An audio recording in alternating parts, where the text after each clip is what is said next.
Welcome to Rad, a daily reader for Reddit. Like and subscribe for daily Reddit videos.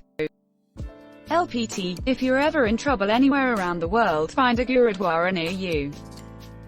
Gurudwaras are the holy place of worship for the Sikh religion. People from all backgrounds and all faiths are always welcome into a Gurudwara. In almost all Gurudwaras around the world, they also offer free food, langar, and a place to sleep if needed. The people are also extremely helpful and will do what they can to help you out. Edit. Please make sure if you visit, that you be respectful of their religion. All you need to do is make sure your head is covered and that you're not wearing footwear. There will most likely be a place before you enter where you can keep your shoes and grab a fresh head cover. Thank you for posting this. I'm a Sikh and the diversity of people that visit the local Gurudwara is amazing. It honestly does not matter what religion, nation, or background you are from. You'll always be welcomed into a Gurudwara. One of our religion's main tenets is about not respecting religion, but rather respecting humanity and helping others because rich or poor, black or white, we are ultimately all equal, and God is inside all of us. We will never try to convert you, but we will always say follow your own religion as well as you can, and become a better human being in general by helping others in need whenever you can. If you're interested, feel free to speak to one of our priests or anyone really. You'll find they'll be happy to answer all of your questions. As Op mentioned, if you're in need of help, you can receive all the food you need for free until you are able to stand on your feet again, as well as have a place to stay at a Gurudwara. Edit. Thank you so much for the amazing comments everyone. And thanks for the awards. I don't feel like I deserve them. Edit 2. I'll try to reply to everyone I can. But this is quite overwhelming as I've never had a comment become this popular. So forgive me if I do not reply. I've read all your comments, and I thank you for your thoughts. Are they okay with gay people? Just curious. 100%. Sikhs have absolutely nothing against gay people, slightly smiling face. Very well said. The important part is that we are never going to try and convert you. It's not a trap to get you in the doors and brainwash you into seeing things as we do. Just people helping people and trying to be kind. This attitude honestly makes me more interested in a religion than probably any other stance. Grew up Catholicish, but I've always been fascinated by Eastern religions. Thanks for all that you do to help your community. Sikhi is honestly pretty great as a community. I'm atheist, but like learning about other faiths. Sikhi has by far been the most welcoming, open, and level-headed religion I've seen. They've got a rich history, great people, and amazing food. I've always felt genuinely welcome and they're happy to have any help you can offer. I'd be okay if they brainwash people into being kind and help others though. I think the idea, and an admirable one, at that, is that if people see them being kind and welcoming, offering food, shelter, and companionship, that people will be inspired to ask about the faith, rather than having to be convinced or tricked into it. Show someone who has known misery and mistrust all their lives something kinder, and you hopefully inspire them to see that there's another way. I'm not Sikh myself, so I'm not advocating for the religion specifically, but rather for the practice of winning people's hearts and minds with genuine compassion instead of trickery. Edit. I feel this merits an edit instead of endlessly explaining in the replies. I'm not saying the Sikhs employ this as a deliberate method to attract people. They just practice their faith, and it's their good works and community contributions that inspire people to ask for information or membership purely out of externally driven interest. The Sikhs do not run a good deeds PR campaign, or tell their members to appear presentable and kind for the sake of would-be converts. Their kindness is because they're kind, and it's the right thing to do. I'm describing the mechanism, not a motivation. They're not a proselytizing religion. Not all religions are out there trying to convert. There is a temple in Edinburgh and once a week they set up a free food stall just at Prince's Street and hand out curry continuity for hours. Other than a sign of the temple in the background, you have no idea who they are or why they are doing it. But if you ask them, they are happy to explain. It's just a part of their religion that says go and do something good, and this is what they choose. Do. It seems like a really interesting faith, focused on making a better society rather than belief in fairy tales. That's what I find so fascinating about them. I'm an atheist, myself, but I don't care at all if they believe in a god I can't prove for myself. They simply do good things here on earth for the betterment of anyone who comes into contact with them, and that's admirable entirely on its own. If I saw someone giving out free medicine to hordes of sick children at expense to themselves, and asked him why, and their response was, because I believe that the earth is a giant golem that will one day eat the sun. It doesn't matter how right or wrong that belief is, they're doing a good thing, regardless. Like, a total atheist can look up at the cosmos and feel small and insignificant, but somewhat connected to the whole in a beautiful way, and feel a universal love and empathy for all that live under that same sky. Some people call that experience God, and some don't, but I don't think it's anything different for whatever we call it. Thank you Op for adding the above. Peace and health to you and your loved ones. Orange Heart. I would say that anyone is welcome, but do not cross the threshold if you're intoxicated or with a lit cigarette. Yes, there are many Sikh people who drink, and yes, some even smoke, but they wouldn't do so in the Gurudwara itself, let alone before going in. I'm Sikh, and one of our main tenets is not to imbibe any intoxicant.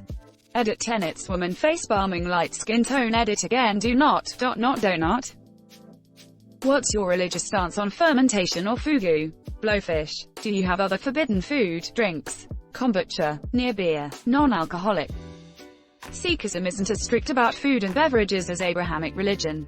There's not intricate rules or a long list of okay, not okay foods. It's a simple rule: don't intoxicate yourself. One can use common sense for what it does or doesn't include. Absolutely. Being respectful of their culture is the only thing they expect. All Sikh people will be more than happy to educate anyone on their culture. I rent a cottage on our ranch to a young Sikh couple. We spend a lot of time out back with the horses talking about life. Used to work with a Sikh co-worker on overnight shifts. I asked him a lot of questions and found your religion to be more of a lifestyle of peace and understanding. It was quite refreshing. He was wondering if he wanted to undergo Amrit or not. Also, really happy that in Canada a leader of a major political party is Sikh. It's awesome for representation, and he seems to be a really great guy. I could Google this, but Reddit comments are a lot more interesting. So what's Amrit? The way my co-worker explained it to me is that it's a ritual of affirmation that you will follow the teachings and live a life of Sikhism. He explained it somewhere between being a priest and being a man of God in Christian terms. He said that is also when you agree to defend anyone who cannot defend themselves, and that is why they carry the kirpan, the dagger you sometimes see Sikh wearing. I do apologize if I get any of this wrong. It's been a few years since I worked with him. That's so interesting. I knew Sikh were hella peaceful, but I didn't know they stayed strapped, lol. And that the reason they did was specifically to promote peace. That's pretty badass. Yeah, I have always found it to be super interesting. I know many religions preach to promote peace, but Sikhs seem to really be about that life in a different way. I remember a story of a Sikh dude taking his turban off to use it as a wound dressing at the scene of an accident once. I'm pretty sure it's a big deal for them to take their turban off in public like that. They also have their own version of sword fighting that is called Gatka. This martial art is based around protecting and self-defense. They, Sikhs, really like peace. Till Sikhs are basically real-life Jedis. Is that also when they quit cutting their hair and wearing makeup, dressing in their signature white linens, and getting on their strict eating regimen? This is from another commenter, Kearney, on mobile, and don't know how to quote. Sorry. It's a Sikh form of baptism. The individual taking the oath swears to uphold a life without intoxication, to respect their body, to not sin, and basically to be faithful to God. Only one. The individual must uphold the 5 Ks. Kes cannot cut their hair. To respect the body God has provided. Kirpan, to carry a small sword, dagger only ever for self-defense use. Kachera, drawstring underwear as a reminder to control lust. Kanga, a small comb as a reminder to always be tidy and clean. Kara, a silver bracelet to remind the individual of their attachment to God. It's recommended that those who take Amrit should be old enough to know what are committing to. So I've personally seen Amrit taken by teenagers and older. I've rarely seen children taking Amrit. In my community it's not as common. Men and women can be baptized. Men and women can wear turbans. Men and women are equal. This comment very accurately describes what my co-worker said about Amrit. As a Sikh who has taken Amrit, I concur. I would also like to add that you cannot tell the gender of a Sikh by their first name alone. E.g., Simran, Harleen, Harjot. These common Punjabi names are used by men and women alike. This is to promote the fact that all genders are equal. The last names do differ. Singh for males, Kaur for females, which means lion, and prince. Yes, prince, not princess, respectively. Every Sikh is commanded to have this as their last name to demote the caste system in India. And this also means that you are not required to change your name after marriage. I love my religion because it promotes equality so strongly. And this does not even scrape the surface of all our large number of principles. I worked with some Indian friends and they all advise me, individually of each other and without prompting, that if I'm ever in trouble, scared or in danger, find a Sikh man. Apparently there's some tenet of their faith that obligates them to help me if I'm asking them for help in such circumstances. One of them kindly added, they're the ones who carry the secret knives too. The knives are called a Kirpin, by the way. Edit. Thanks for my first ever award. What do Sikhs believe in? The Sikh holy book, the Guru Granth Sahib, teaches that there is one God, that men and women are inherently good and are equal before God, that everyone has direct access to God, and that the way to become closer to God is to be of service to our fellow human beings. Sikhs believe they have a duty to help the poor and the oppressed. Sharing with the needy was one of the 3 principles taught by Guru Nanak. The other 2 are, work hard and honestly, and always remember God throughout the day. U2.be, Nirbhau, Nirvair, without fear, without hatred. I feel like this may be the one for me. I trust a Sikh more after 2 paragraphs than I do a Christian after being around them my entire life. Sikhism is a relatively young religion, founded in the late 1400s, compared to the Abrahamic religions that dominate the world, so a lot of its practices are based in common practicality and the prevalent issues in India at their time. More than happy to provide more insight if you're interested. Does it take a stance on homosexuality, sex outside of marriage or abortion? Genuinely curious, since those seem to be where most love thy neighbor religions turn down a dark alley. Edit. Thank you all for the responses. Can anyone just learn about Sikhism and become a Sikh? Is that common? I haven't met many Sikhs, but the ones I've met have always come from a Sikh family. I always assumed it was like Judaism, where a shared cultural heritage is an important part of the religion and converts are few and far between.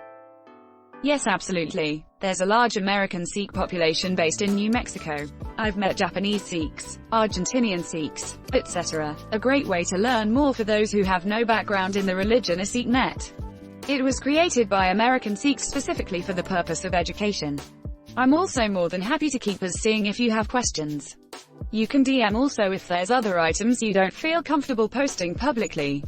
One thing to note is that Sikhism is not a missionary religion and will not actively go and recruit or convert non-Sikhs. We're brought up to respect and appreciate other religions and people. People convert just by adopting the Sikh way of life. And there is a ceremony if you want to be baptized when you take Amrit. You don't need to convert or anything, as most Indian religions do not have conversion rites. Except of course Buddhism. You can just be a good human. Sikh people are, generally, awesome people. In a bad mood, find a Sikh and talk and your mood will be lifted. They're that nice. This thread was so refreshing to read. I am glad people think so positively about my community. I don't think I've ever heard of a person straight up refusing to leave. There's not many people that come to a Gurudwara to stay, but they can. There were hundreds of people living in Gurudwaras in New Delhi throughout the lockdown. They've now moved to a facility made by the government, but the Gurudwara never asked them to move out. Indian Gurudwaras have also provided accommodation to refugees coming from neighboring countries, like Afghanistan, for free and for as long as it was required. Pronunciation. I have a lot of typical American knee-jerk responses in my soul. That's the emotional part. The mature, thinking, educated part of me knows to control them. I have met many Sikhs in my 65 years. I got to say they have all been impressive folks. Hardworking and honest. It always pained me when I read of unthinking, stupid fellow citizens of my country who attacked Sikhs after 9/11 simply because they wore turbans. Thanks for watching Rad. Like and subscribe for daily Reddit videos. If you like these videos, check out Rad too.